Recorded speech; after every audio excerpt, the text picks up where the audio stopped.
How to adjust white balance in Lightroom. First of all, open the app and select a photo you want to edit.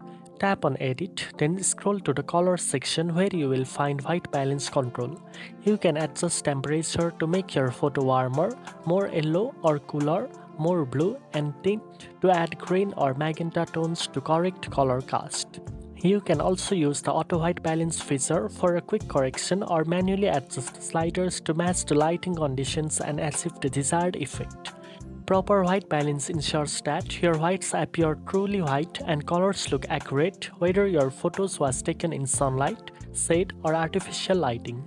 Using the white balance tool can dramatically improve the overall look and feel of your images, giving them a polished and professional appearance. Now you know how to adjust white balance in Lightroom. If you found this video helpful, don't forget to like, share, and subscribe for more editing and photo enhancement tips.